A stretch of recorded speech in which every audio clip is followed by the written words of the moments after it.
An agribusiness forum. Waziri wa Viwanda na Biashara nimewasiliana na waziri wa Viwanda na Biashara upande wa Zambia.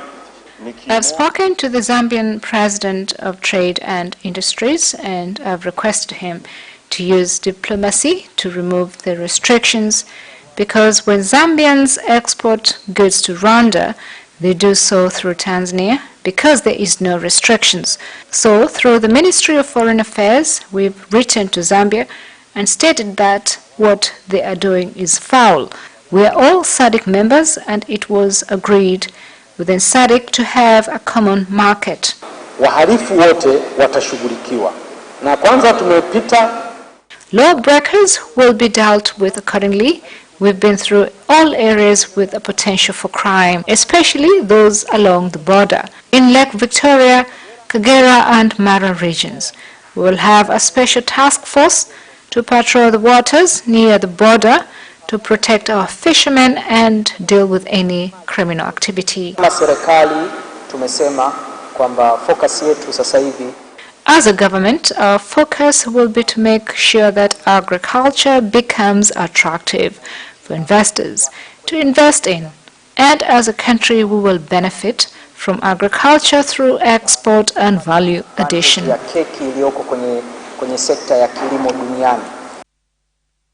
Kisutu Resident Magistrate Court has said it has received a plea application to remove businessman James Rugemalira from the economic sabotage case against him.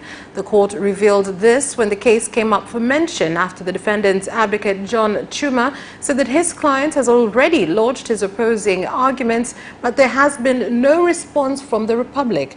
On his part, State Attorney Simon Wankio said that he has received some of the documents today in court and that they are ready to hear their claims once their documents have been put into the court records.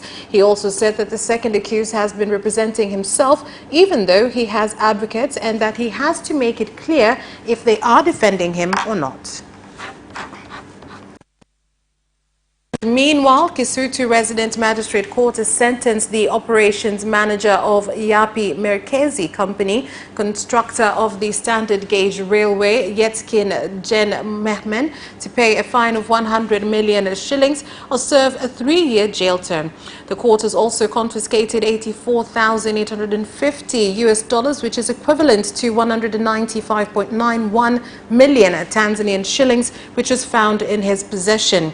The sentence was given by Principal Resident Magistrate Thomas Simba after the accused admitted to having committed the offence when he failed to explain on the amount of money he was found with at Julius Nyerere International Airport on February the 13th of this year.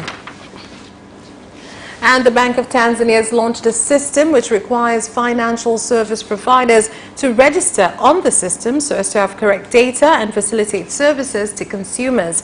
The system will also enable regulators to oversee the sector efficiently. Tutakuwa na matawi ya benki za biashara na taasisi ndogondogo za kifedha. We shall have commercial banks, branches and small financial institutions, bank agents, ATM machines, mobile money agents, point of sales, insurance brokers, auctioneers, SACCOs, debt collectors through point of sale machines, bureau de change, and health insurance services.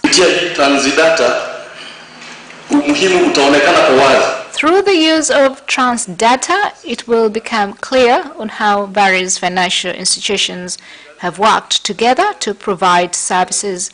I don't see why each bank must have its own agent. Why can't we make services to be available in one point of sale machine?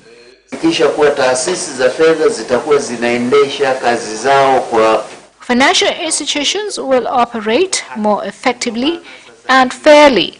This is why it is important that banks agree to work with Bank of Tanzania to come up with a code of conduct which will stop banks from taking unfair advantage over their customers.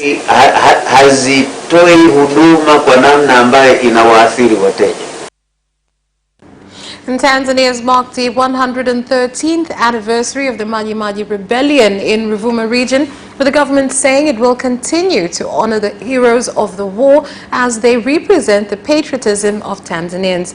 The statement was made by the Deputy Permanent Secretary of the Ministry of Natural Resources and Tourism, Dr. Alois Nzuki, at the Maji Maji War commemoration held nationally in Songea District, Ruvuma region. Kupitia vita hii ya kupinga ukoloni wa Kijerumani. Through this fight against German colonialism, this history requires us to commemorate all the good that came from this war, especially our refusal to be slaves and our fight for basic rights as a nation. Vita vimekwisha kwa maana ya kwamba vita vile vya kugombana na kulumbana.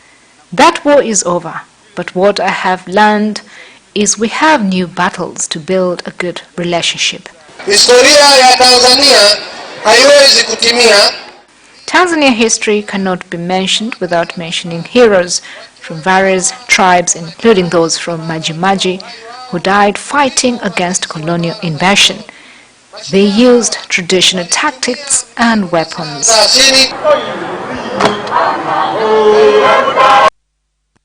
Hundreds of residents at Buziku Ward in Chato District, Geita region, who were allocated parts of land in Biharamulo Forest Reserve by President Dr. John Magufuli for farming activities, have instead used the land to grow marijuana. These developments have led the District Commissioner of Chato, Engineer Charles Kabeho, to implement an operation to destroy the marijuana, with the residents being ordered to destroy the illegal crop.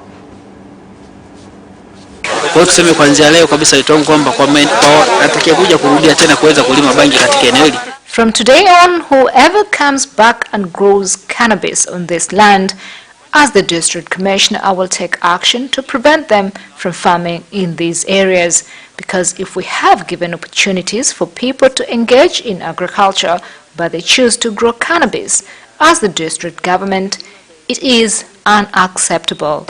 Ninaomba serikali ituangalie kwa macho mawili. I ask the government to reassess this and allow us to farm so that we can get food and action can be taken against those found growing cannabis. Sasa kwa kweli katika siku ya leo kwangu nimeona I was shocked to see that we are sent to farm food crops, but others have come and grown cannabis. Wanalima mazao yasiyoeleweka. NMB Bank has commended IPP for the big investment in media and for broadcasting news and programs which touch on people's lives. The tribute was given by a delegation from NMB Bank after touring IPP media houses to witness production activities by The Guardian, East Africa TV and Radio, ITV, Radio 1 and Capital TV and Capital Radio. Ya NMB kama ambavyo mnajua benki ya NMB. They were at IPP Media representing NMB Bank. As you know, NMB is the biggest bank in the country, but it serves a lot of Tanzanians through our network spread across the country with branches in almost every district. But we do reach our customers through alternative channels. We help small entrepreneurs through loans, but we also focus in enabling farmers in training and loans. So we are a big government stakeholder and is very essential to the development of our country. Today we've come to IPP Media because they too are our stakeholder and work in relaying information and advertisement. So it is a working partnership. I've been to every section and it is clear that there has been a lot of investment which has been made. I'm delighted because I've never experienced this before. Binafsi ninapenda kushukuru uongozi wa IPP kwa kutupa. I would like to commend IPP management for giving us this opportunity to visit your office and to learn a lot about what goes on behind the camera. I would like to take this opportunity to inform the general public that we are going to start insurance services in our branches, and it is our hope that a lot of people will benefit from this. Sasa kwa ubunifu tulionao na katika kutangulia kwenye kutatua matatizo ambayo yanawakuta wananchi. Vice President Samia Suluhu Hassan has said the Zanzibar Citizenship and National ID registration exercise aims to ensure those who will vote in the elections are Tanzanians. Vice President Samia Suluhu Hassan made the statement in Zanzibar after taking part in the verification exercise of the voters registrar at Mombasa Center. Niseme tu kwamba kitambulisho ndio kila kitu. An ID is everything. Every country must know its citizens through IDs. And the exercise we have this year is the election, so we have to ensure only our citizens are the ones voting. Hadi siku ya kwa mujibu wa sheria yetu, hadi kufika siku ya uchaguzi kuna wengine watakosa fursa hiyo kwa sababu ya time. According to our laws, up until the election date, there are people who will miss out on this opportunity due to time. The Commission is very time conscious. When we announce registration, we expect those with the right qualifications and a Zanzibar residence permit to come and take part in the exercise. Nzuri sana. Kwa sababu nimeingia sikumaliza hata dakika 10. The process went very well. It did not even take me 10 minutes for me to get my voting permit. Nilitegemea pana zaidi ya saa moja kusubiria kupata kujiandikisha, sio kupata shahada, kwanza kusubiri kupata kujiandikisha. And the ambassador of Italy in the country, Roberto Mengoni, has said his country is committed to supporting Tanzania in its efforts to address challenges caused by climate change. Ambassador Mengoni made the pledge in Arusha when winding up a 4-year project called Terra, which aimed to improve the lives of pastoralist communities in Arumeru and Longido districts by empowering them with means of addressing the effects of climate change. Italy, as member also of the European Union, wants action, wants results on the climate change issue and the global warming of our planet. We want action and we want it now because there is no time to lose. And we will do our part as a developed industrialized country and a polluter. It's our responsibility to prevent the global warming to reach a catastrophic situation. Hivyo basi katika eneo hili, in this area, we will come with a plan whereby it can be divided into 3 sections, some for paddocks, which will be used by livestock keepers, and other areas that have been overused will be preserved. As Municipal Council, it should be in our plans to incorporate these plans because they cannot do this forever, but rather what they are doing is to show us the way, so we must take off from where they left off.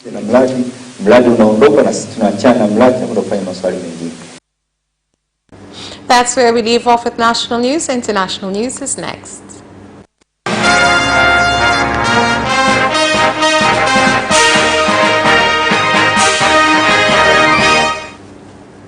In international news, the government of Kenya has said that he had come up with joint strategies with China due to the coronavirus outbreak before allowing Southern China Airline to fly to Jomo Kenyatta Airport in Nairobi after flights from the airline were suspended indefinitely. This comes after 29 passengers from China arrived in Kenya yesterday who have been advised to self-quarantine for 2 weeks. They have very strict instructions on how to do it, and most of them are doing this with fidelity. We work closely with the Chinese embassy, who also helps us monitor. And again, to answer that question of who monitors, this is the work of now our teams, our response teams, both here at the national level and also linked to our county health systems. Travelers coming out of China go on their China Air flights and any other flight, go through a rigorous level of screening within the airport. Thereafter, they are And the Southern China Airlines, they are screened on board by the crew. During travel on board, the passengers are monitored, and even provisions are made to separate the passengers.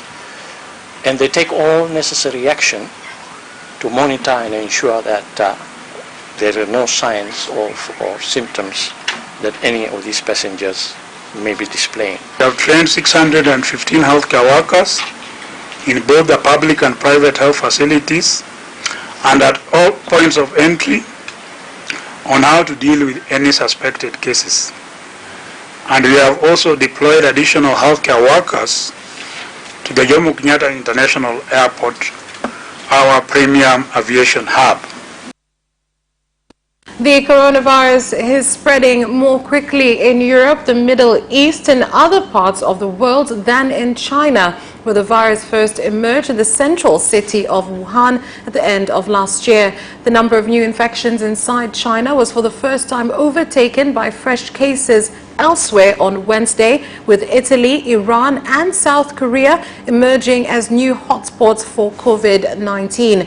The disease was also detected for the first time in Estonia, Denmark, Georgia, Brazil, Pakistan, Sweden, Norway, Greece, Romania and Algeria. And Parliament in Uganda has called on the National Electoral Commission in the country to register more than 1 million people who have not been registered to vote in the 2021 general elections. Members of Parliament said that denying the citizens to register was a violation of their constitutional rights to vote for leaders of their choice.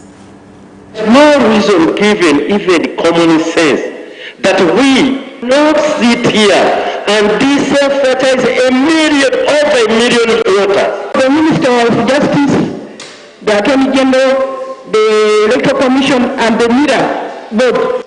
So I want to report next Tuesday on this matter. That's all for international news. We'll be back with business news after this short break.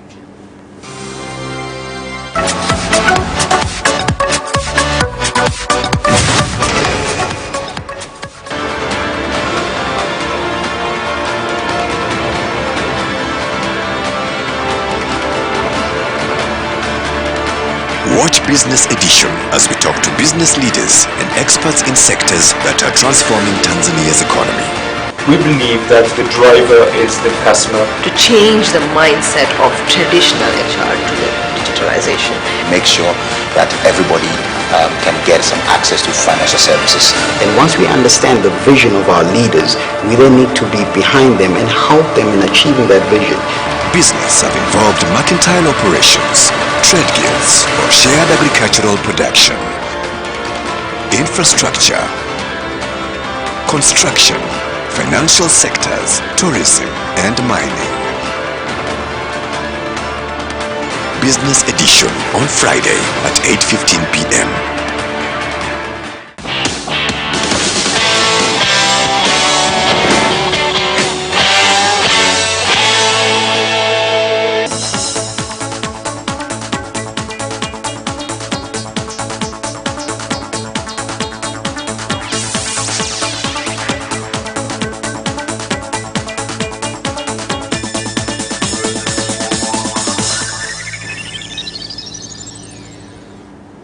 Welcome back, and in business news. The Deputy Minister of Finance and Planning, Ashatu Kijaji, has warned small financial organizations which charge high interest rates and withhold customers' bank cards. She gave the warning in Shinyanga during a meeting with the government, investors, entrepreneurs and financial service providers. Those of you who wrote these insightful questions will deal with you one by one. I ask regional district commissioners who will pass through all regions and districts and any small financial services institutes that give loans to Tanzanians under terms that do not make sense will be dealt with. There has been no attractions for investment for individuals in the education sector in the country, as is in other sectors such as agriculture, industries and minerals. The education sector has been taken as a business instead of a service, and as a result is charged many taxes on various levels. Residents from Burundi and Tanzania from villages along the border of Kibondo district have called on the United Nations to complete construction of the international market at Mkarazi village in order to facilitate trade activities and end the problem of smuggling in the area. If the market will be ready, that means they will follow the goods here and get them for a price that will already be set. We will have our agricultural goods here, so customers will come to the border here and buy from us. Tanzania Revenue Authority TRA has reached more than 1,950 entrepreneurs through a taxpayers education campaign in Iringa region, which aimed to educate entrepreneurs on the importance of tax compliance. In this campaign, we have visited all 3 districts of Iringa. We started with Kilolo district, then Iringa municipal, and finished at Mufindi district. We have managed to educate entrepreneurs on various tax issues, including keeping records of their business transactions and proper use of EFDS. The education that they have received, they must now use properly. Those who need to be registered must do so. Those who need to give receipts must also do the same, and they must pay taxes on time. That's where we leave off with business news. Sports is next. Away first time, good start from Bolt. Bolt leading a moment of going away. Gay trying to go with him, and he's being dragged through the second place, but he's going to win it by 2 meters. Away first time, good start from Bolt. Bolt leading a moment of going away. Gay trying to go with him, and he's being dragged through the second place, but he's going to win it by 2 meters.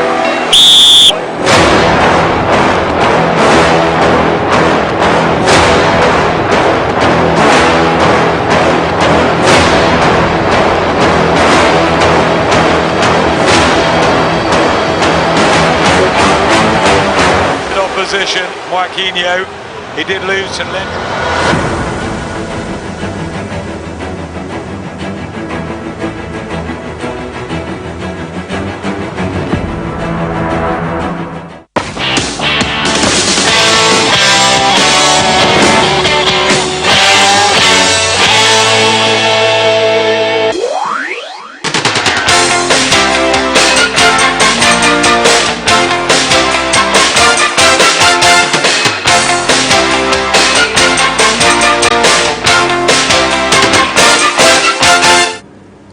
And in sports.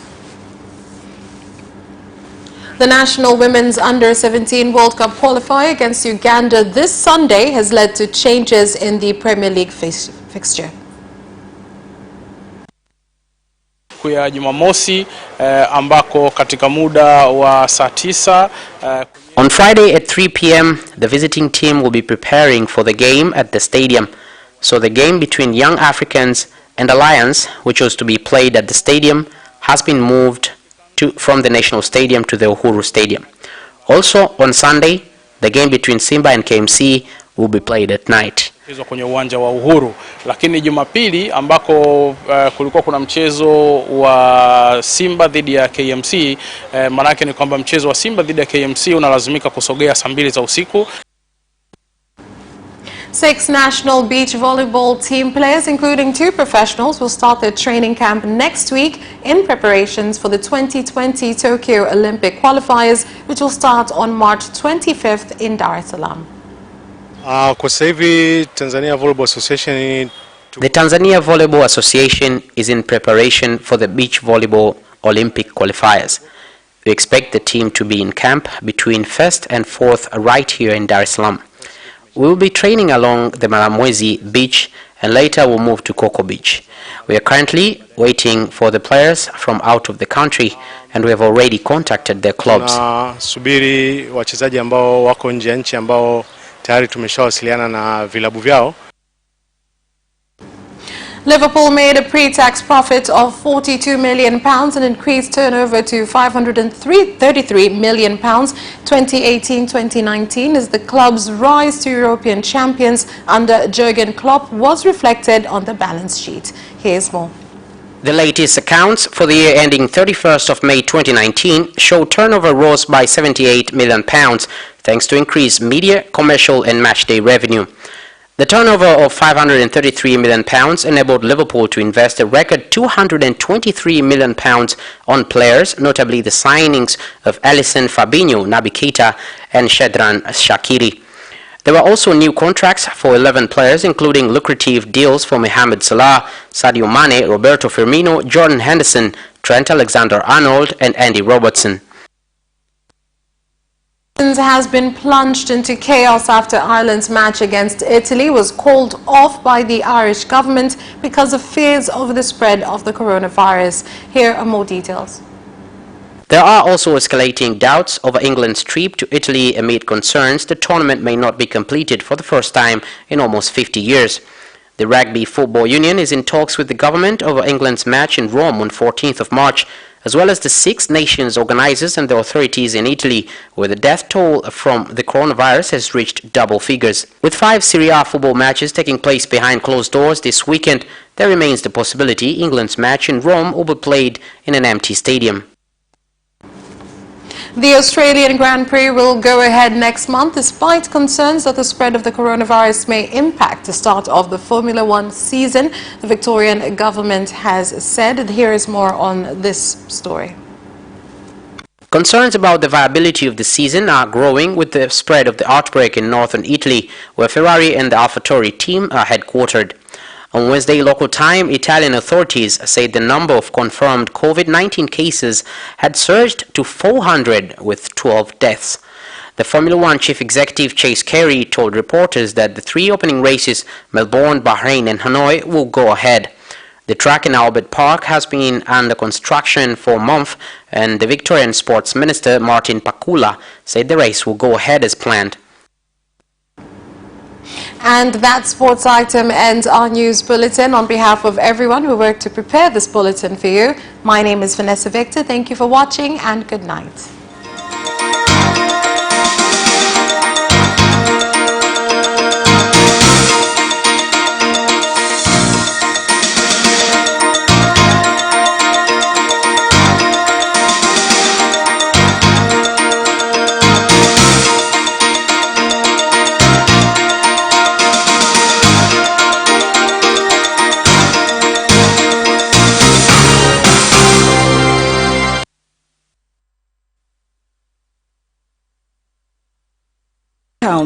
YouTube Capital TV and Facebook Capital Television Tanzania from Monday to Friday at 9:30 p.m. Don't forget to subscribe and put notification on.